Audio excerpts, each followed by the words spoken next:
तीन बिंदु मत बिसरो, मत बिसरो।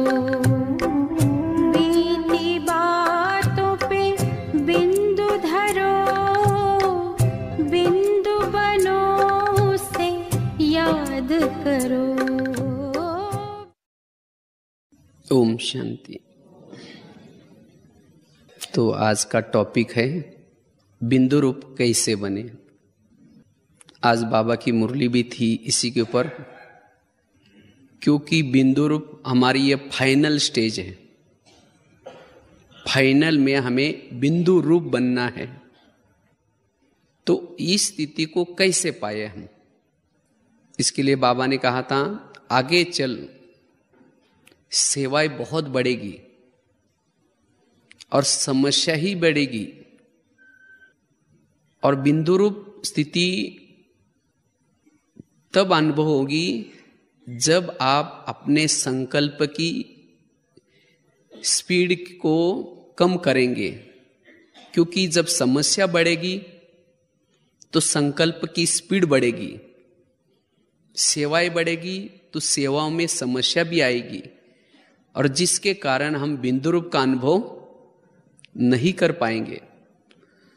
तो अगर बिंदु रूप का अनुभव करना है तो सबसे पहले समस्या में हल्का रहना, जिसके लिए बाबा ने कहा स्कीम बनाओ, समय की, संकल्प की और शक्ति के बचत की स्कीम। वास्तव में बिंदु रूप स्थिति मतलब कोई और चीज नहीं है।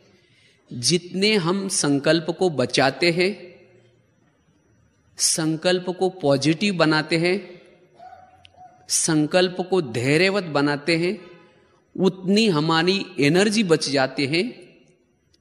और उसी एनर्जी का नाम है सोल कॉन्शियस या बिंदु रूप। क्योंकि बिंदु रूप स्थिति में हमें अति इंद्रिय सुख अनुभव होता है। बिंदु रूप स्थिति के बहुत सारे फायदे हैं। तो इसीलिए हम बिंदु रूप कैसे बने, तो सबसे पहले अगर हमें बिंदु रूप बनना है तो क्या करना है। जैसे अभी गीत भी आप सुन रहे थे, इस तीन बिंदु को नहीं बिसरो। कौन से बिंदु? मैं बिंदु, बाबा बिंदु और ड्रामा बिंदु। बीती हुई को बिंदु लगाओ और क्या बनो? बिंदु बनो। बिंदु रूप स्थिति की अनुभूति करने के लिए जो अयथार्थ बातें हैं उसको हमें क्या करना है?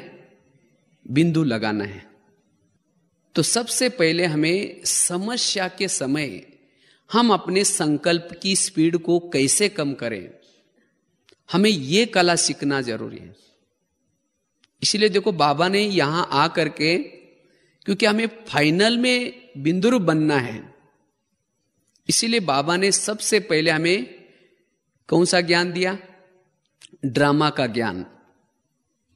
हर एक का पार्ट अपना अपना ये ज्ञान, जो हो रहा है वो कल्याणकारी हो रहा है ये ज्ञान, सेवा में बिजी रहो ये ज्ञान, ये सब सेवा हम कर रहे हैं या ड्रामा का ज्ञान से टोटल ये सब मटेरियल हमें क्या करता है? बिंदु रूप बनाता है।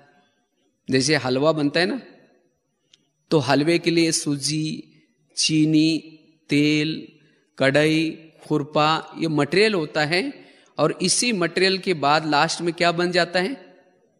हलवा बन जाता है। तो इसी तरह हमें बिंदु रूप बनने के लिए ये जो सोमानों के पॉइंट, जैसे पिछली बार भी बाबा ने मुरली में कहा सोमानों में स्थित रहो, क्योंकि सोमानों में स्थित रहने से हम बनेंगे क्या? बिंदु बनेंगे। एकाग्र चित्त रहने से बिंदु बनेंगे। तो ये सब मटेरियल हमें जो ज्ञान का है किस लिए है? जो हम ओरिजिनल थे। ओरिजिनल क्या थे? बिंदु थे। तो वो बिंदु हमें बनना है, क्योंकि जो बिंदु रूप स्थिति में रहता है उसको इस संसार की कोई भी बातें दिखाई नहीं पड़ती, ना अपने तरफ आकर्षित करते हैं। उसको केवल अपना स्वरूप नजर आता है, और उसको अपना स्वरूप नजर आता है, साथ में जैसा अपना स्वरूप प्यारा है बिंदु रूप, वैसा ही अन्य का भी हम उसको स्वरूप नजर आता है। और बिंदु रूप स्थिति में रहने से हम अपने ओरिजिनल गुणों की अनुभूति कर सकते हैं। शांत स्वरूप, शक्ति स्वरूप, प्रेम स्वरूप, सभी गुणों की हम अनुभूति कर सकते हैं। और जब हम खुद उन गुणों की अनुभूति करते हैं तो औरों के भी हमें क्या नजर आते हैं? गुण नजर आते हैं। हर व्यक्ति प्यारा लगता है, हर परिस्थिति प्यारी लगती है, और उसका चेहरा कैसा रहेगा? हर्षित मुख। और उसी समय उसके दिल से क्या निकलेगा? पाना तासो पा लिया। अति इंद्रिय सुख मिलता है उसको, और यही वास्तव में जीवन मुक्त स्थिति है। जीवन में रहते हुए भी कैसे? मुक्त। इसीलिए बाबा बार बार कहते कि बिंदु रूप बनो। और जब आप बिंदु रूप बनते हैं तो सतयुग का जो लाइफ है, उसी लाइफ का अनुभव आप यहां कर सकते हैं, उससे भी बढ़िया। तब लगता है कि मानव जीवन कितना सुंदर है, इस संसार में रहना कितना सुंदर है, कितना अच्छा है। आपको कोई भी समस्या में तंग नहीं होंगे, आपको पता ही नहीं चला कि कोई समस्या थी। इसीलिए बाबा कहते बच्चे क्या बनो? बिंदु। लेकिन ये बिंदु क्यों नहीं बन पाते? जैसे उसका पहला कारण बताया, समस्या है। समस्याएं हमें बिंदु बनने नहीं देती। जब समस्याएं आते हैं तो संकल्पों का बिखराव हो जाता है, अनेक संकल्प चलते हैं, और उसके कारण शक्तिशाली स्थिति का अनुभव नहीं कर पाते। तो इसीलिए सबसे पहले अगर हमारे सामने समस्याएं आते हैं, विघ्न आते हैं, उस विघ्नों में हम हल्के कैसे रहें, ये हमें कला सीखनी है। तो इस कला को सीखने के लिए हमें सबसे पहली जो बात पक्की करनी है, हमारे जीवन की जो भी समस्या है, उस समस्या में को पॉजिटिव रूप में लेना है। जितना पॉजिटिव रूप में लेंगे, वो समस्या आपको कैसी लगेगी? हल्की लगेगी। इसीलिए बाबा गीता का भी सार क्या है? जो हुआ अच्छा हुआ, जो हो रहा है वो अच्छा हो रहा है। वास्तव में हमारे ज्ञान का भी टोटल सार यही है। हमारे जीवन की हर घटना कल्याणकारी है। जो बीत गया वो भी कल्याणकारी था, जो बीत रहा है वो भी कल्याणकारी है, जो आने वाले समय में जो होगा वो भी कल्याणकारी। जिसको बाबा कहते बीती को बिंदी। और जब ऐसे हम बीती को बिंदी लगाना सीखते हैं, तब हमारी स्थिति कैसी रहेगी? बिंदु रूप स्थिति। क्योंकि जब हम उन समस्या का चिंतन करते हैं, उन बातों का चिंतन करते हैं, उन परिस्थितियों का चिंतन करते हैं, तो ज्ञान का चिंतन, सोमानों का चिंतन, आत्मचिंतन, परमात्मा चिंतन नहीं कर सकते। क्योंकि योग लगाने के लिए हमें अंतर्मुखी बनना पड़ता है, मन से पॉजिटिव सोचना पड़ता है। अगर हमारा मन निगेटिव सोच रहा है तो फिर निगेटिव सोचने से मन क्या होता है? भारी होता है, और भारी मन परमधाम में उड़ नहीं सकता, याद रखना है। जैसे मन होता है ना, एक तो लोहे का भी मन होता है, देखा ना, जिसे तोला जाता है, अगर उसी मन को आप ऊपर फेंको तो कहां जाएगा? जाएगा ऊपर। भारी मन नीचे आता है। इसी तरह आप अपने मन को कोई बीती हुई बातों का या समस्या का चिंतन करके मन को जब मन बनाते हैं, मन को जब भारी बनाते हैं, भारी मन परमधाम में नहीं जा सकता। तो फिर बिंदु रूप स्थिति की अनुभूति कैसे करेंगे? इसीलिए हमें क्या करना है? मन को हल्का रखना है, मन को भारी नहीं करना है। इसीलिए बाबा ने कहा कि समस्या के समय संकल्प की क्या करो? स्पीड को कम करो। और उसी समय हमें क्या करना है? ये ज्ञान यूज करना है। बिंदु रूप स्थिति बनाना मतलब कि वो लाल लाइट हो गई, गीत चालू हो गया, मैं बिंदु रूप करेंगे तो बिंदु रूप स्थिति नहीं बनेगी। बिंदु रूप स्थिति बनाने के लिए सारा दिन आपने क्या सोचा है, आपके मन ने क्या सोचा है, आपके मन की स्पीड कैसी थी, उसके ऊपर निर्भर है। अगर सारा दिन आप बहुत निगेटिव सोचा है, फास्ट सोचा है, तो उसी समय आप उड़ भी नहीं सकते और बिंदु रूप स्थिति की अनुभूति भी नहीं कर पाते। इसीलिए बिंदु रूप स्थिति की अनुभूति करने के लिए क्या करना है? समस्या में हल्के रहना है। तो हम बीती को बिंदी कैसे लगाएं? देखो, आपके जीवन की हर घटना में क्या है? कल्याण हुआ ना। अगर आपके जीवन में कोई परेशानी नहीं होती, तो परेशानी नहीं होती तो हम तो यहां आते।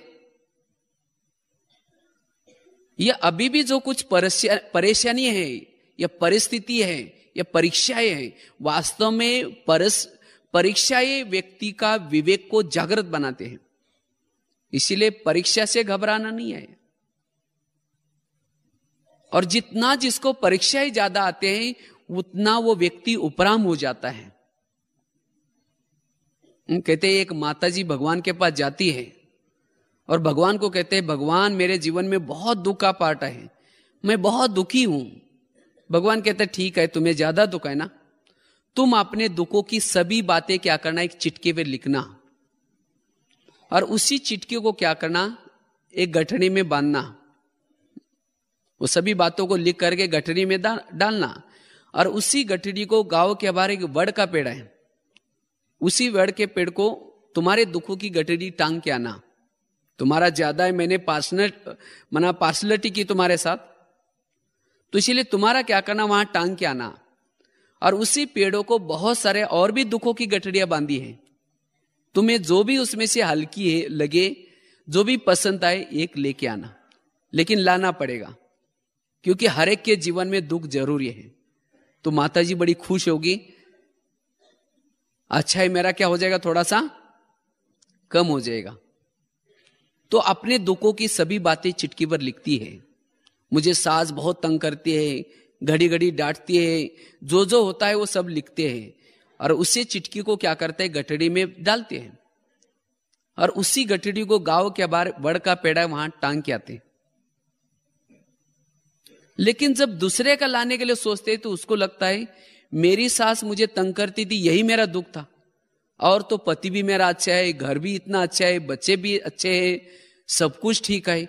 अगर मैं दूसरे की गठरी लेके जाऊं, हो सकता है उसका पति शराबी होगा, हो सकता है उसके घर में गरीबी होगी, हो सकता है उसको पड़ोसी तंग करने वाले होंगे। इसीलिए फिर ठीक है, मेरी गठरी ठीक है, अपनी क्या करते, उतार करके लेके आते।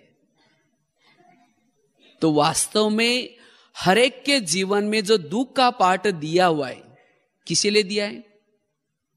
दुख का पार्ट उस व्यक्ति का कल्याण करने के लिए दिया है। अगर हमारे जीवन में दुख का पार्ट नहीं होता तो हमारा कल्याण कभी नहीं होता।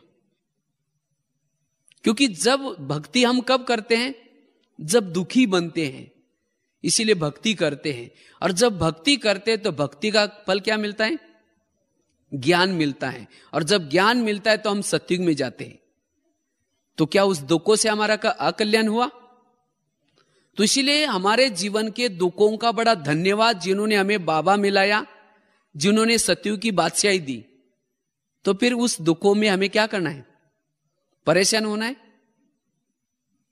इसीलिए कहा है कि जो हुआ अच्छा हुआ, जो हो रहा है अच्छा हो रहा है। कई सोचते तो ये व्यक्ति ने मुझे तो जीना आराम किया, इतना परेशान किया, बस ये यहां से चला जाए तो हम बहुत अच्छे रह सकते। लेकिन उसके बजाय पॉजिटिव सोचना है, ये व्यक्ति मुझे तंग तंग करके मुझे तो कर्मातीत ही बना करके छोड़ेगा। बस पॉजिटिव सोचो। निगेटिव बातों को क्या बनाना है? पॉजिटिव। जो व्यक्ति आपको तंग कर रहा है, परेशान कर रहा है, अगर वो परेशान नहीं करता, तंग नहीं करता, तो आपकी बुद्धि किसके साथ लगती फिर? हाँ, अगर कोई माता जी है, उसका अपना पति बहुत प्यार करता, बहुत स्नेह करता, तो उसका योग किसे लगता फिर? हाँ, मेरा पति बहुत अच्छा है, कभी तंग नहीं करता, तो उसको बाबा याद आता। इसीलिए कहा है कि जीवन की हर घटना में क्या है? कल्याण है। इसीलिए हमें समस्या में संकल्प की रफ्तार करने के बजाय क्या करना है? समस्या के समय संकल्प कम चलाना है। और जितना हम संकल्प की बचत करेंगे, उतना हम क्या बनेंगे फिर? बिंदु रूप बनेंगे। वास्तव में समस्या ही मनुष्य को क्या बनाते हैं? महान बनाते हैं। समस्या ही व्यक्ति को शक्तिशाली बनाते हैं। तो इसलिए बिंदु रूप बनने के लिए हमें क्या करना है?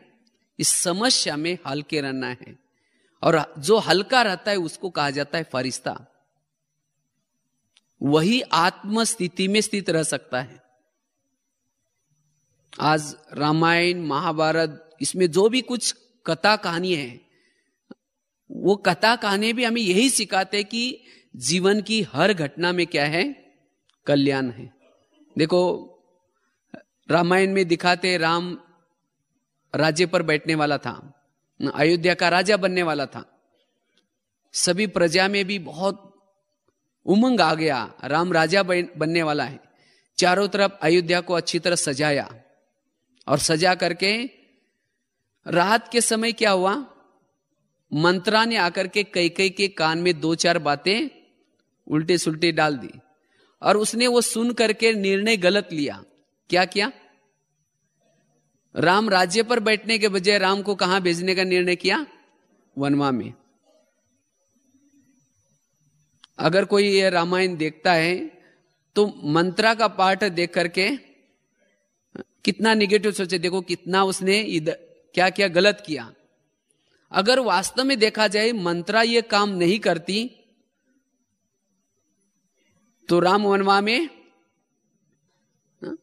अगर मंत्रा ये नहीं करते तो राम वनवा में नहीं जाता, और जब वहां राम वनवा में नहीं जाता तो रावण को नहीं मारता, और राम की महिमा नहीं होती। राम की महिमा किसके कारण है? मंत्रा के कारण है।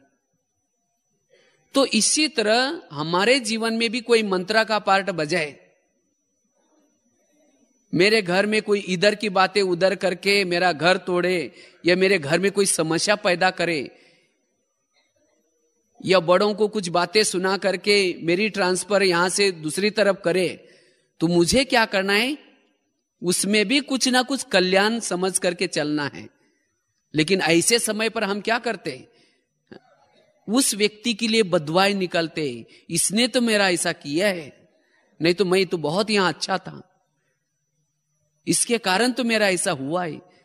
लेकिन वास्तव में आपके जीवन में हर घटना में कुछ ना कुछ जरूर कल्याण होगा।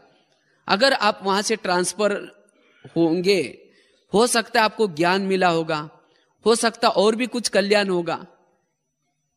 तो इसी तरह हमें क्या करना है? जीवन की हर घटना में जो कुछ घटनाएं होती है उसको क्या करना है? पॉजिटिव लेकर के अपने संकल्प को बचाना है। आज ब्राह्मणों का योग क्यों नहीं लग रहा है? या योग में जो बिंदु रूप स्थिति की अनुभूति नहीं क्यों हो रहे? क्योंकि समस्या का चिंतन, चाहे ब्राह्मणों के तरफ से समस्या चल रही, चाहे शरीर के रोग के तरफ से समस्या चल रही, चाहे कोई ना कोई समस्या, और हर एक को समस्या जरूर है। तो इसीलिए समस्या में अगर मुझे बिंदु रूप की अनुभूति करनी है, ज्ञान योग का अनुभव करना है, तो संकल्प को कैसे चलाना है? संकल्प की स्पीड को कम करना है। क्योंकि जब तक आपका मन स्थिर नहीं होगा, जब तक आपका मन कम नहीं सोचेगा, तब तक आप शक्तिशाली नहीं बन सकते, तब तक आप आत्मदर्शन नहीं कर सकते। जैसे पानी शांत होता है तो शांत पानी में आप अपना चेहरा देख सकते हैं अच्छी तरह। अगर पानी में पत्थर डालो तो क्या हो जाएगा? चेहरा दिखाई पड़ेगा, हिलेगा वो पानी। इसी तरह अगर आपके मन में हलचल है तो आप स्पष्ट रूप में आत्मदर्शन नहीं कर सकते। इसीलिए सारा दिन कोई व्यक्ति आकर के माया क्या करते हैं? रोज पत्थर डालने की कोशिश करते हैं। वो किसी का रूप धारण करेंगे, चाहे ब्राह्मणों का रूप धारण करेंगे, चाहे कोई पति का रूप धारण करेंगे, और आपके मन में पत्थर डालने का प्रयास करेंगे। लेकिन आपको क्या करना है? मन किसका है? आपका या दूसरे का है? हाँ? अपना मन है। तो इसीलिए मन को क्या करना है? समझाना है, मन तुम्हें कुछ नहीं सोचना। वो चाहे कितना भी पत्थर डाले, आप चुप बैठो।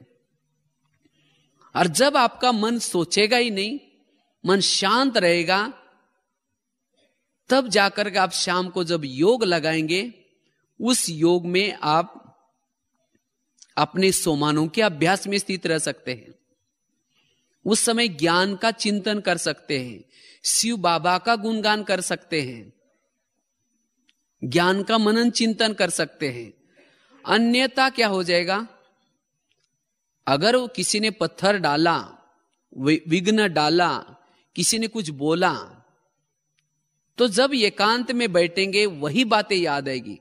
शुरू तो करेंगे, लाल लाइट चल रहा है, गीत बज रहा है, शुरू करेंगे मैं आत्मा हूं, शांत स्वरूप हूं, फिर कहेंगे मेरे को उन्होंने क्यों बोला, आखिर ऐसा क्यों बोला, फिर कहेंगे कोई बात नहीं, मैं आत्मा हूं, शांत स्वरूप हूं, फिर कहेंगे मेरे को ही क्यों बोला।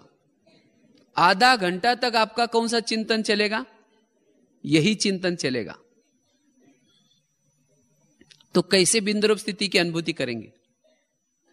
इसीलिए हमें क्या करना है?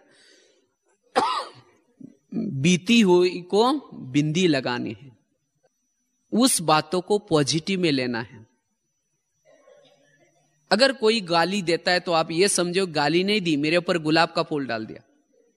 अगर कोई गुलाब का फूल आपके ऊपर डाले तो कैसा लगेगा? अच्छा लगेगा ना। तो जिस दिन किसी ने गाली दी, कोई इंसल्ट किया, जब आप योग में बैठेंगे तो बाबा कहो, बाबा आपने बहुत अच्छा भगत भेजा था, उसने बहुत अच्छा फूल डाल के गया, आपका बहुत बहुत धन्यवाद। और जो यहां गाली देगा, इंसल्ट करेगा, वही व्यक्ति दोपहर में क्या करेगा? रोज आकर के गुलाब का फूल डालने का काम करेगा। तो आपको भगत चाहिए क्या नहीं चाहिए? हाँ? इसीलिए हर बातों को सारा दिन क्या करना है? पॉजिटिव लेने का प्रयास करना है। और जब पॉजिटिव लेने का प्रयास करेंगे तो आपका मन क्या करेगा? सोचेगा नहीं। आपका मन क्या करेगा? बीती हुई को बिंदु लगा देगा। अब तब जाकर के आप यथार्थ योग कर सकेंगे। बाबा ने कहा ना, योग भी हमें कैसे करना है? यथार्थ। नहीं तो ऐसा नहीं कि लाल लाइट चल रहा है, गीत बज रहा है तो हमारा योग ही चल रहा है। मन कहीं और है, बुद्धि कहीं और है, तो वो योग नहीं है, वो है विरत चिंतन। और जब मन और कहीं और बुद्धि कहीं और है, उस समय आपके आत्मा में बाबा की पावर नहीं आती। और जब पावर नहीं आती तो आत्मा की बैटरी चार्ज नहीं होती। और जब बैटरी चार्ज नहीं होती तो सारा दिन आप सोल कॉन्शियस का अनुभव बिंदु रूप का अनुभव नहीं कर पाते।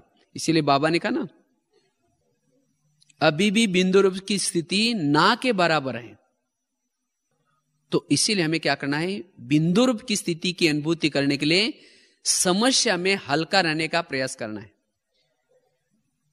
जिसको आज दुनिया में भी क्या कहते हैं, टेंशन, तनाव दुनिया में भी चल रहे हैं।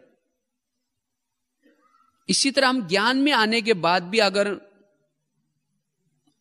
हमारे संकल्प चलते हैं, दुनिया में तो तनाव आने के बाद क्या करते हैं, हाथ भी उठाते हैं। हम तो ये तो नहीं करेंगे, लेकिन हमारे संकल्प चलते हैं। कभी कभी संकल्प को रोक नहीं पाते तो जाकर के किसी औरों को सुनाते हैं, जिसको कहते हैं ना पर चिंतन। उसके बाद उसके साथ व्यवहार बदल जाता है, उसके साथ बात नहीं करेंगे तो ये भी क्या हो गया, इससे भी हमारी शक्तियां वेस्ट होती है। पर चिंतन करने से, बददुआएं निकलने से। इसीलिए बाबा ने ये वरस भी दिया था ना, कौन सा, शांति और शुभ भावना वरस। जितने जिसके संकल्प कम चलते वो शांति में रह सकता है, और वही सबको दुआएं दे सकता है, शुभ भावना दे सकता है। इसीलिए हमें हर बातों को क्या लेना है, पॉजिटिव लेना है। हमारे संकल्प तब तेज चलते हैं, हम कहते हैं कि हम तो कुछ नहीं करते, गलत नहीं करते, तो भी ये हमारी निंदा करते हैं, तो भी हमारे बारे में ये उल्टा सुल्टा सुनाते हैं। और जब वो उल्टा सुल्टा जिसके पास सुनाया कैसे तो हमें पता चलता है, तब फिर हमारे संकल्प क्या होते हैं, तेज चलते हैं। लेकिन उसके वो भी पॉजिटिव लो। कैसे, जो भी आपके बारे में किसी को बुराई करता है, किसी के पास ये ऐसे है, ये ऐसे है, तो आप उसको पॉजिटिव लो। जो बुराई करेंगे वही दोपहर में क्या करेंगे, आपके मंदिर के सामने जाकर के आपकी महिमा गाएंगे, आपका कीर्तन भजन गाएंगे। जिसके सामने जाएंगे, जो सुनेंगे, जो हाँ में हाँ मिलाएंगे, जो सहयोग करेंगे, वो सब भजन मंडली बनेगी। और कोई ढोल बजाएगा, कोई क्या करेगा, टाल बजाएगा, कोई गाएगा और कोई सुनेगा। तो भजन मंडली भी चाहिए ना, चाहिए कि नहीं चाहिए? नहीं तो देवी तो बन गई, कोई कीर्तन भजन करने वाला ही नहीं। हाँ, तो इसलिए किसी ने आपकी अगर बुराई की, आपको पता चला, तो संकल्प चलाने के बजाय बाबा को थैंक्स दो, बाबा आपने तो बहुत अच्छा कीर्तन भजन मंडली मेरे पास भेजी थी, आपका बहुत बहुत धन्यवाद, और भी किसी को भेजते रहना। तो आपके संकल्प में क्या लगेगी, बिंदी लगेगी। उनके प्रति, भजन मंडली के प्रति भी क्या निकलेगी, दुआएं निकलेगी। अगर कोई देवी के सामने कीर्तन भजन चल रहा है और देवी कहे कि तुम्हारा सत्यानाश हो जाए, तुम्हारा ऐसा हो जाए, तो फिर दोबारा वो भजन करेंगे? हाँ, तो इसीलिए ये समझो कि ये बुराई करने वाले किसने भेजा है, इनको बाबा ने भेजा है। तो इसीलिए उनको भी क्या करो, दुआएं दो। दुआएं मतलब कोई हाथ से नहीं दो, नहीं तो और चिढ़ जाएगा। मन की बात है। तो ये हमें कला सीखनी है, और जिन्होंने ये पॉजिटिव चिंतन की कला सीखेंगे उनके लिए समस्या कुछ भी नहीं लगेगी। तब ये ज्ञान और योग का चिंतन करके बिंदु रूप स्थिति का अनुभव कर पाएंगे। इसलिए सेवाओं में और समस्या में कैसे रहना है, हल्के रहना है। क्योंकि जितना जो महान बनता है, जितना वो अच्छा ऊंचा पद पाता है, उसके सामने समस्या ज्यादा आते हैं। आप चेक करो, सतयुग का आपका कितना बड़ा पद होगा। अगर आपके सामने विघ्न ज्यादा आ रहे, समस्या ज्यादा आ रहे, परिस्थितियां ज्यादा आ रहे, इसका मतलब आपका सतयुग का पद भी क्या है, बहुत ऊंचा है। अगर आपके सामने समस्या नहीं, कोई परिस्थिति नहीं, तो समझो कि आपका सतयुग का कोई पार्ट भी नहीं है। और समस्या किसके पास नहीं आती, जो समस्या में रोते हैं, बाबा ये क्या हो रहा है, सब मेरे को बोलते रहते हैं, मैं कब तक करूं ऐसा। जब रोना शुरू करते हैं तो बाबा क्या करता है, समस्या को कम करता है। फिर बाबा को लगता है इसको पद ऊंचा नहीं चाहिए। जैसा कोई बच्चा क्या करता है, परीक्षा के समय रोता है, मम्मी मुझे टीचर मारता है, मुझे नहीं स्कूल में जाना, तो मम्मी क्या करेंगे? कोई बात नहीं बेटा, छोड़ दो। अगर उस बच्चे ने परीक्षा ही नहीं दी तो उसका भविष्य का पद क्या होगा? ऊंचा नहीं होगा। तो इसीलिए हमें विघ्न और परिस्थिति में कभी भी घबराना नहीं है। विघ्नों को क्या करना है? सकारात्मक लेना है। कहते हैं ना, बड़ा बनने के लिए क्या करना पड़ता है? हाँ? सहन करना पड़ता है। हम कई बार एक दही बड़े का एग्जाम्पल देते हैं, माना समस्या में कैसे हल के रहना है। अगर इस दही बड़े का एग्जाम्पल आप याद रखेंगे तो भी आप बीती को बिंदी लगा सकते हैं, समस्या में भी हल्के रह सकते हैं। हाँ?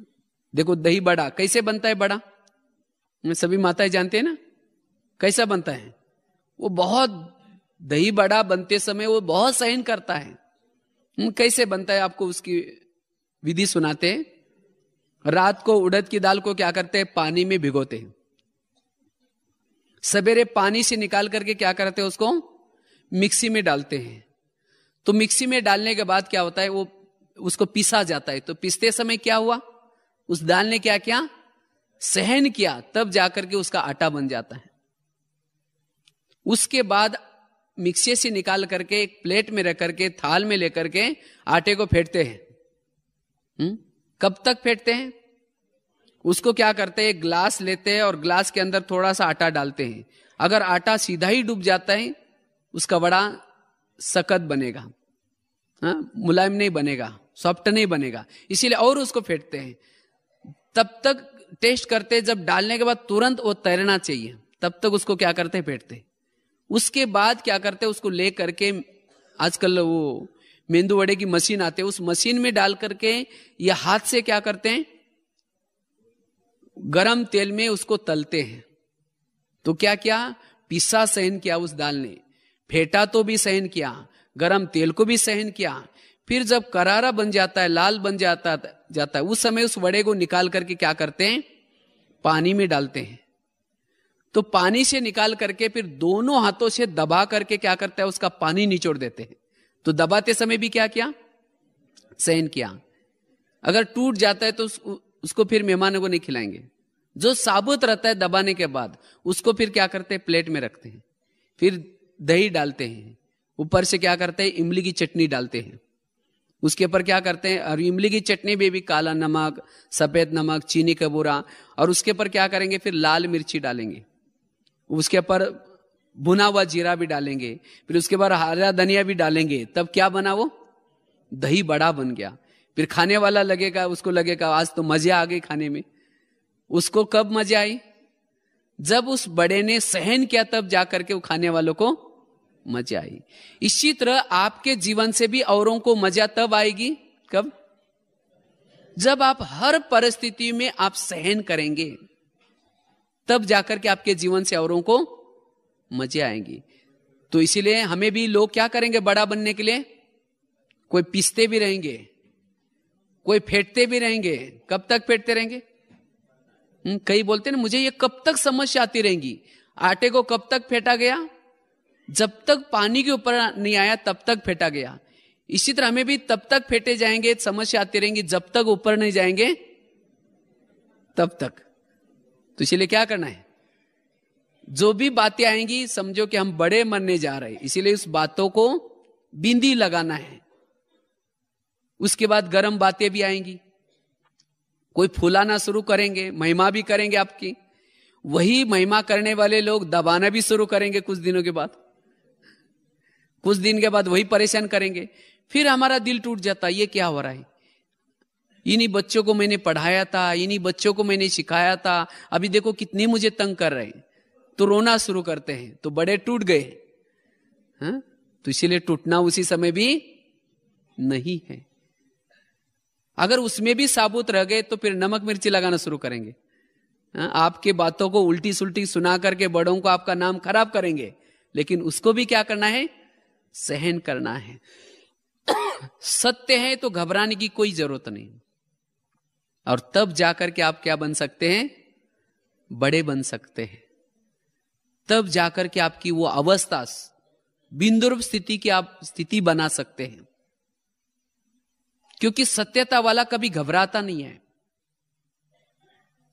तो संकल्प चलाने की कोई जरूरत नहीं है। इसीलिए हमें क्या करना है, अपने विघ्नों में हल्के रहना है। नहीं तो हम योग तो लगाना चाहते हैं, बिंदु रूप स्थिति की अनुभूति करना चाहते हैं, लेकिन सारा दिन जब विघ्न आते हैं, बातें आते हैं, उसमें क्या होते हैं, उसमें संकल्प चलाते हैं। इसीलिए सारा दिन जब आप हल्के रहेंगे, तब आप शाम का योग बहुत अच्छा कर सकते हैं। शाम का योग यथार्थ कर सकते हैं। आप शक्तिशाली योग लगा सकते हैं। इसीलिए हम अपने कार्यों में, व्यवहारों में, कोई कैसा भी स्वभाव संस्कार वाला व्यक्ति हो, लेकिन उसके साथ रहते हुए भी अपने संकल्प न चले। तब जब आपकी एनर्जी बच जाएगी, तो ऑटोमेटिकली आप अपने भ्रुकुटी में अपनी आत्मा की ज्योति जागृत है, किरणें अंदर से फैल रही, मैं एक बिंदु स्वरूप हूं, इसकी अनुभूति कर सकेंगे। और जिसको फिर सारा दिन अपनी आत्मा नजर आते हैं, उसको इस संसार की कोई बातें नजर नहीं आती। लेकिन माया क्या करते हैं, वो आपके ज्योति को जागृत होने नहीं देती। वो प्लान बनाते कि आज मैं कौन सा रूप धारण करूं। इसीलिए बाबा ने ये भी आज एक बहुत अच्छी बात कही, आगे चल करके ईविल स्पिरिट, इसके भी बहुत विघ्न आएंगे, लेकिन इससे बचने के लिए आपको क्या करना है। इस बाबा ने कहा ना, इसका रूप कैसा होगा, गुप्त रूप होगा।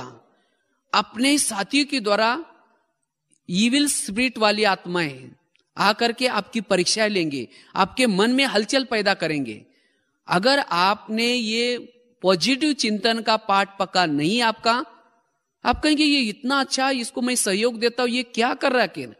अगर क्या क्यों में गए, तो उस इविल स्पिरिट का आपके ऊपर भी प्रभाव पड़ेगा।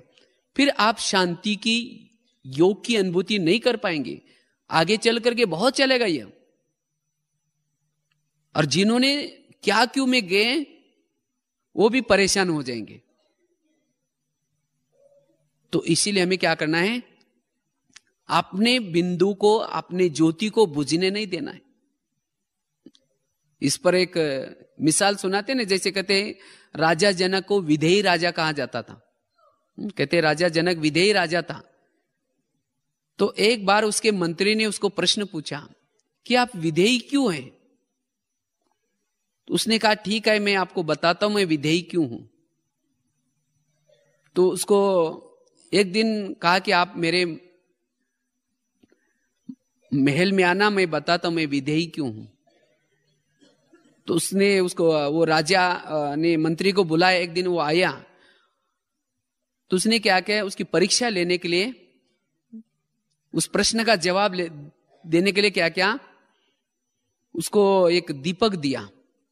कहा कि ये दीपक लेके जाकर के क्या करना, आप पूरा मेरे महल को 5-6 चक्कर लगा के आना, लेकिन याद रखना ये तुम्हारा दीपक बुझना नहीं चाहिए। अगर दीपक बुझेगा तो मैं आपका क्या करूंगा, फिर सिर काट दूंगा। तो ऐसे करके उसको भेजा। लेकिन राजा जनक ने गुप्त रीति से क्या किया, एक 5-6 लोगों को भी खड़ा किया उसके रास्ते में। उसको ये पता नहीं था। आप उन लोगों को कहा कि आप जाना, ये व्यक्ति जब, मंत्री जब दीपक लेके जाकर के चक्कर लगाएगा, उसी समय क्या करना, उसको डिस्टर्ब करना। उसको कहना कि ये आप क्या लेके जा रहा है, आपका क्या घूम गया, क्या ढूंढ रहे। तो जब वो मंत्री चक्कर लगाने के लिए जाता है, तो लोग उसको चिढ़ाना शुरू करते हैं, भाई आप क्या लेके जा रहे, ये क्या है। उस समय उसको, मंत्री को याद आता है कि अगर मैं उनके बातों की तरफ ध्यान दूं तो मेरा दीपक क्या हो जाएगा, बुझ जाएगा, मेरा सिर कट जाएगा। इसीलिए वो कुछ भी बोलते, क्या भी बोलते, उसके तरफ ध्यान नहीं देते, अपने दीपक को देखते हुए चक्कर लगा के आता है। तो जब राजा के पास पहुंचा मंत्री, तो राजा ने पूछा अच्छा दीपक बुझा? बोला बिल्कुल नहीं। लेकिन बोला आपने रास्ते में कुछ लोगों को देखा? हाँ। बोला कुछ लोग तो थे। कौन कौन थे? बोला मेरा ध्यान तो उधर नहीं था, मेरा ध्यान पूरा दीपक के ऊपर था, क्योंकि आपने बोला था कि दीपक बुझना नहीं चाहिए। तो राजा ने कहा कि आपने मुझे प्रश्न पूछा था ना, आप विधेयी क्यों है? तो यही उस प्रश्न का जवाब है। मुझे भी उस परमात्मा ने ऊपर से भेजा है। उसने ये कहा कि तुम्हारा दीपक बुझना नहीं चाहिए, अगर बुझेगा तो मैं तुम्हें सजा दूंगा। तो ये महल, ये धन संपत्ति, ये तो मेरा ध्यान इस दीपक की तरफ से हटाने के लिए है। तो इसमें मैं रहते हुए भी क्या करता हूं, सारा दिन किसको देखता हूं? अपने दीपक को देखता हूं। इसीलिए मैं विधेय हूं। तो इसी तरह हमें भी क्या करना है? हमें भी बाबा ने कहा कि बच्चे तुम क्या करना, सारा दिन आत्माभिमानी बन करके आना, सारा दिन बिंदुरूप बनना।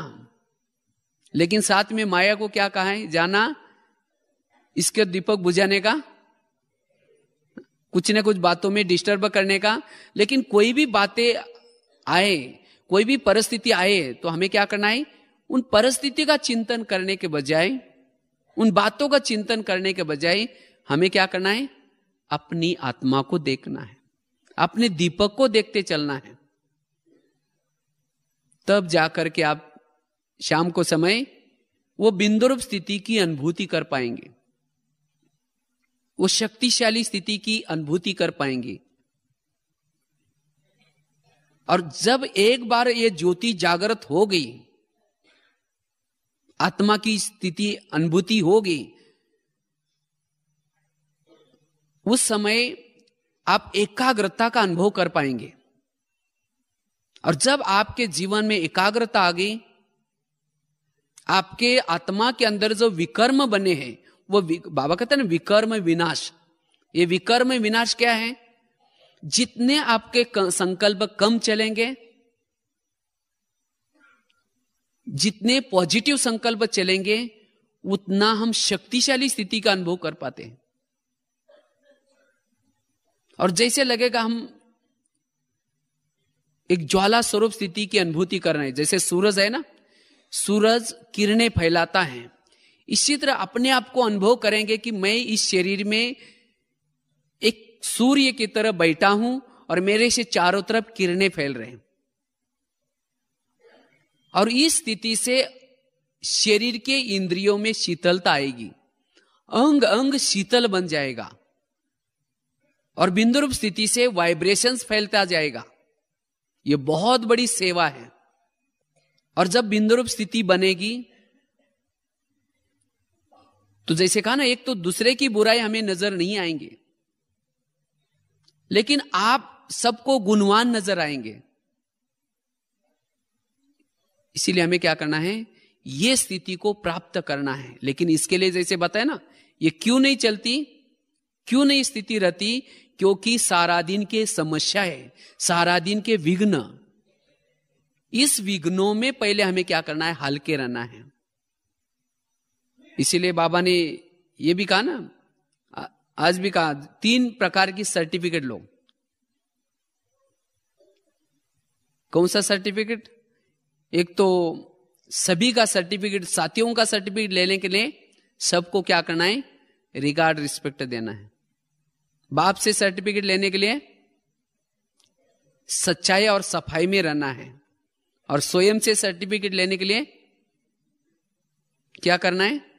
श्रीमत पर चलना है।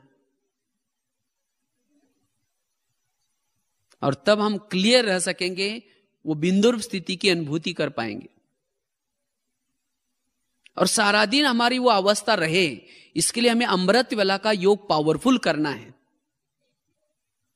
जितना हम अमृत वेला का योग पावरफुल करते हैं, उतना सारा दिन हम बिंदुरूप स्थिति की अनुभूति या अंदर से सोल कॉन्शियस स्थिति की अनुभूति कर पाते। अमृत वेला का योग हमें क्या करना है? शक्तिशाली। और सोमानु के अभ्यास भी करना है। सोमानु में रहने में भी एकाग्रता आते है। सोमान अर्थात हम ऐसे हैं, या अपने लिए पॉजिटिव विचार देना। सोमानों का अभ्यास करने से हमारी आंतरिक शक्तियां जागृत होते हैं। इसीलिए हमें क्या करना है? स्वयं को भी पॉजिटिव चिंतन देना है। अगर आपको कोई कहे आप तो ऐसे हैं, आप तो ठीक नहीं, तो भी उसकी बातों को स्वीकार नहीं करना है। नहीं तो कभी कभी क्या करता है, कोई अगर आपको कहता है तुम तो बेकार हो, तुम ऐसे हो, तो हम अपने बारे में ऐसा ही चिंतन करते हैं। नहीं, हमें बाबा ने क्या कहा है, बाबा ने क्या कहा है, बच्चे तुम मीठे बच्चे हो, तुम शक्तिशाली हो, तुम भक्तों के इष्ट हो, तुम पूर्वज हो। तो बाबा ने जो बातें बताई, उस बातों को स्वीकार करके हमें क्या करना है, उसी स्वरूप में रहना है और औरों को भी सम्मान देना है। तब हम वो शक्तिशाली स्थिति की अनुभूति कर पाएंगे। और जब भी हम योग भी लगाते हैं, उस सारा दिन बिंदु रूप की अनुभूति करने के लिए योग हमें, बाबा कहते हैं यथार्थ लगाओ। जब भी आप योग में बैठते हैं, उसी समय बाबा से शक्ति लेकर के चार्ज करो आत्मा को। जब चार्ज करेंगे तो सारा दिन सोल कॉन्शियस में अशरीरी स्थिति की अनुभूति में रहेंगे। कोई भी परिस्थिति में आपके संकल्प फिर ज्यादा नहीं चलेंगे। अगर आपका योग ठीक नहीं लगा बैठ करके, अगर बैठ करके योग ठीक नहीं लगा, तो फिर सारा दिन कोई कुछ भी कहता है, कोई भी अपमान करता है, तो उसके संकल्प चलेंगे। इसीलिए हमें क्या करना है, बैठ करके योग ठीक लगाना है। जैसे कि आजकल मोबाइल निकला है ना, मोबाइल फोन, तो मोबाइल की बैटरी को चार्ज कैसे करते हैं, कैसे करते हैं, उसको प्लग के पास ला करके रख देते हैं, और प्लग के पास रख करके क्या करते हैं, उस चार्जर का जो अडाप्टर है उसको क्या करते हैं, प्लग के अंदर डालते हैं। तब वो बिजली का करंट आता है और क्या होता है, वो बैटरी चार्ज हो जाते हैं और सारा दिन वो बैटरी क्या करते हैं, काम में आते हैं। फोन कर सकते हैं, रिसीवर भी कर सकते हैं। तो इसी तरह हमें भी अपनी आत्मा की बैटरी को चार्ज करना है। तो क्या करना है, हम क्लासरूम में आ गए, माना प्लग के पास आ गए, माना बैटरी हमने प्लग के पास रख दी, क्लास के अंदर आ गए, लेकिन इतना ही नहीं चलेगा। जैसे उस चार्जर को ला करके आप प्लग के पास केवल रखो नजदीक, उसका जो चार्जर का जो अडाप्टर है उसको अगर प्लग के अंदर डालो ही नहीं तो बैटरी चार्ज हो जाएगी क्या? इसी तरह केवल हम क्लास में आकर के बैठ गए या बाबा के कमरे में आकर के बैठ गए, इतना नहीं चलेगा। लेकिन इसके साथ क्या करना है, मन और बुद्धि की तार क्या करना है, परम धाम में शिव बाबा के साथ ज्वाइंट करना है। मन और बुद्धि दो तारे हैं, एक पॉजिटिव तार, दूसरी निगेटिव तार। जैसे अगर वो एक ही तार डालते हैं तो बैटरी चार्ज नहीं होती।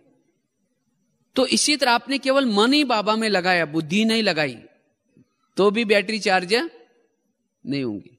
तो दोनों तारों को हमें क्या करना है, बाबा के साथ ज्वाइंट करना है, तब जाकर के हमारा योग लगेगा। अच्छा समझो तारे तो डाल दी, लेकिन रात भर उसका वो प्लग का बटन बंद था, रात भर बटन ऑफ था, तो क्या हो जाएगा, बैटरी चार्ज नहीं होंगी। इसी तरह हमने मन बुद्धि बाबा में लगाई, लेकिन स्मृति का स्विच ऑफ है, कुछ सोचा ही नहीं, डव करके बैठे बस सिर्फ, तो क्या हो जाएगा, चार्ज हो जाएंगे। लेकिन नहीं, हमें बैठ करके क्या करना है, अंदर से स्मृतियां करना है। क्या स्मृतियां करना है, बाबा ने मेरे ऊपर कितने बड़े उपकार किए हैं, उस उपकारों के गहराई में जाऊं। क्या उपकार किए हैं, कहां विकारों के गटर में थे, बाबा आपने मुझे उठाया, गले लगाया, मेरे दुखों के आंसू पोंछे, मुझे क्या से क्या बनाया। इसी तरह बाबा के उपकारों को क्या करो, याद करो। बाबा ने जो ज्ञान सुनाया उसको याद करो। क्या ज्ञान सुनाया, बच्चे तुम तो एक ज्योति स्वरूप आत्मा हो, तुम आत्मा परमधाम के निवासी हो। तो जैसे उस ज्ञान का पॉइंट स्मृति में लाया, वैसे परमधाम की स्थिति की अनुभूति करो। तुम शांत स्वरूप हो, तुम शक्तिशाली हो। तो इस तरह से जो ज्ञान बाबा ने सुनाया है उसको क्या करना, हमें याद करना है, ज्ञान को याद करो। अभी कुछ दिन पहले एक बोर्ड में जो मुरली पॉइंट लिखते ना वहां किचन के पास, तो वहां एक पॉइंट लिखे थे, शिव बाबा को याद करना मतलब क्या करना। तो शिव बाबा को याद करना अर्थात उसके उपकारों को याद करना, उस बाबा ने सुना है वो एक ज्ञान को याद करना, बाबा ने दिए हुए सोमानों को याद करना, बाबा ने दिए हुए वरदानों को याद करना, बाबा के गुणों को याद करना, बाबा को बुद्धि रूपी नेत्र के द्वारा परमधाम में देखना, बाबा ने आज तक जो हमें स्मृतियां दी उसको याद करना। यह है बाबा की याद। मना कहने का मतलब हमें स्मृति का स्विच चालू करना है। अगर केवल ऐसे ही बैठेंगे तो बैटरी चार्ज नहीं होगी, तो सारा दिन हम फिर सोल कॉन्शियस की अनुभूति नहीं कर पाएंगे। इसीलिए योग में बैठ करके क्या करना, हमें चिंतन करना है। अच्छा समझो तारे भी डाल दी, बटन भी चालू किया, उसके बाद कभी तार प्लग में डाल रहे, कभी तारों को निकाल रहे, कभी डाल रहे कभी निकाल रहे, तो बैटरी चार्ज हो जाएगी। इसी तरह हम भी कभी क्या करते हैं, कभी मन बुद्धि बाबा में जाते हैं, कभी कई धंधे दौरे में जाते हैं, कई बाहर चली जाते हैं। कैसी जाते हैं समझो, यहां आप आए, यहां बैठे योग लगा रहे बाबा के कमरे में, शुरू करे मैं आत्मा हूं, शांत स्वरूप हूं, शक्ति स्वरूप हूं, फिर अचानक याद आएगा, अच्छा हो गया याद आया, अभी तो थोड़ी भीड़ कम है, थोड़ा सा वो 2-4 कैसेट लेके जाना था, तो अच्छा हो गया याद आया। फिर कहेंगे ठीक है थोड़ा योग लगा करके फिर लेके जाएंगे, फिर कहेंगे मैं आत्मा हूं, शांत स्वरूप हूं, शक्ति स्वरूप हूं। फिर सोचेंगे कैसेट लेने के लिए जाएंगे तो वहां लिटरेचर का स्टॉल भी है, थोड़ा कुछ किताबें भी लेना है, फिर कहेंगे ठीक है मैं आत्मा हूं, शांत स्वरूप हूं, शक्ति स्वरूप हूं। फिर सोचेंगे थोड़ा ऊपर घूम करके भी आते हैं माउंट आबू में, ठीक है फिर कहेंगे मैं आत्मा हूं, शांत स्वरूप हूं। फिर सोचेंगे कुछ बाहर के से जा करके कुछ खरीदारी भी करके लेके आते हैं, फिर कहेंगे ठीक है मैं आत्मा हूं, शांत स्वरूप हूं। फिर सोचेंगे मेरे साथ जो माता जी आई उठ के गई तो नहीं होगी, पीछे मुड़ करके भी देख रहे हैं। मना कभी तारे परमधाम में बाबा में लगा रहे, कभी निकाल रहे, यही चलता है ना। कई बार हमने एक बहुत अच्छा एग्जाम्पल देते हैं। समझो आप यहां बैठे तो ये समझ आते हैं, घरों में क्या होता है, समझो कोई माता जी योग लगाने के लिए जा रहे हैं, योग लगाने के लिए जा रहे हैं और जाते जाते देखा कि बहुत अच्छा बैंगन की सब्जी है, क्लास के लिए जा रहे हैं, लेकिन सवेरे सवेरे कोई सब्जी का गाड़ी वाला जा रहा है, फिर सोचेंगे बहुत अच्छी सब्जी आई है, चलो आज शाम को इसकी सब्जी बना देंगे। लेकिन सोचेंगे पहले जाकर के योग लगा करके मुरली सुन करके वो सब्जी लेके जाएंगे। फिर गए सेंटर पर, लाल लाइट चल रहा है, गीत बज रहा है, शुरू करेंगे मैं आत्मा हूं, शांत स्वरूप हूं, शक्ति स्वरूप हूं। फिर सोचेंगे अरे थैली तो लाए नहीं, वो बैंगन कैसे लेके जाऊं। फिर कहेंगे कोई बात नहीं, उसके पास तो प्लास्टिक का थैला तो होगा ही, उसमें लेके जाएंगे। फिर कहेंगे मैं आत्मा हूं, शांत स्वरूप हूं, शक्ति स्वरूप हूं, प्रेम स्वरूप हूं। फिर सोचेंगे यार गैस के ऊपर जो दूध रखा था वो शायद बंद किया है या ऐसा ही चल रहा है, चलो कोई और बुझा देगा। कहीं मैं आत्मा हूं, शांत स्वरूप हूं, शक्ति स्वरूप हूं। फिर सोचेंगे अरे वो घर में तो मेहमान आने वाला था और मैंने तो सोचा था उसके लिए वो छोले बनाओ, लेकिन रात को तो भिगोई नहीं, और अभी क्या बनाए, क्या खाएंगे, चलो कुछ बना ही देंगे। फिर दोबारा शुरू करेंगे मैं आत्मा हूं, शांत स्वरूप हूं, शक्ति स्वरूप हूं। ऐसे करते करते लाल लाइट की सफेद लाइट चालू गई, योग का टाइम पूरा हो गया। सामने वाला बैठने वाला सोचेगा वाह इन्होंने आधा घंटा योग किया, लेकिन इनका योग कहां लगा था, इनका योग कहां लगा था, वो बैंगन योग या चलता है ना, ऐसा सभी माताएं जानते हैं। अगर आपने ऐसा योग किया ही नहीं, शक्ति भरी नहीं, तो बिंदु रूप स्थिति कहां आएगी। वो बीती हुई बातों को बिंदी कैसे लगा सकते हैं, कैसी लगेगी, क्योंकि बीती हुई बातों को बिंदी उसको लग सकते हैं जिन्होंने योग में अनुभूति की, जिन्होंने योग में शक्तिशाली अनुभूति की, आत्म सुख पाया, और उसी सुख के सामने किसने अपमान किया, निंदा किया, वो सब बातें फीकी लगेगी और उसके लिए लगेगा यार छोड़ो छोड़ो क्या करना है। समझो जिस दिन आपका योग अच्छा लगता है, उसी समय जब योग आपका अच्छा लगता है, अब आपको कोई भी बोलता है तो आपको लगेगा कोई बात नहीं, बोलने दो, जाने दो, मुझे शांत अच्छा लग रहा है। तो इसीलिए अगर आपको बीती को बिंदी लगानी है तो क्या करना है, जब योग लगाते वो योग को आप कैसे लगा दो, विधि पूर्वक लगा दो। आप योग में कितना समय बैठे वो महत्व का नहीं है, लेकिन जब योग में बैठे तो आपकी मन और बुद्धि बाबा के साथ कितना थी, प्लग में तारे कितना समय थी, ये महत्व का है। नहीं तो तारों को डालते रहेंगे निकालते रहेंगे, वो नहीं। इसीलिए हमें क्या करना है, जब भी योग लगाते हैं वो शक्तिशाली योग लगाना है। माया आपके तारे निकालेंगी, लेकिन आपको क्या करना है, डालना है।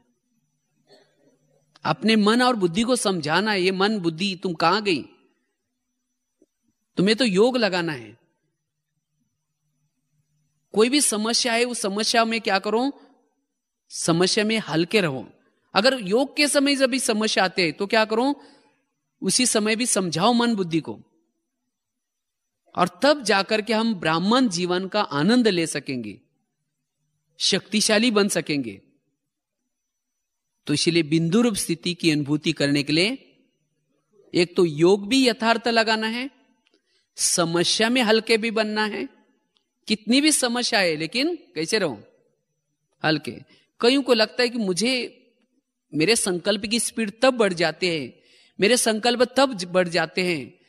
हम जिसके ऊपर उपकार करते हैं वही मेरा अपकार करता है, जिसका हम भला करते हैं वही हमारा बुरा करता है। तब मुझे मेरा दिल थोड़ा खाता है, मेरा दिल टूट जाता है, मेरे संकल्प चलते हैं। याद रखना है, जिसका भला करेंगे वही आपका क्या करेगा, बुरा करेगा। ये संसार का नियम है। इसीलिए उसी समय भी हमें क्या करना है, अपने संकल्प की स्पीड को कम करना है। देखो, जिस बाबा ने आपका भला किया था, किया ना,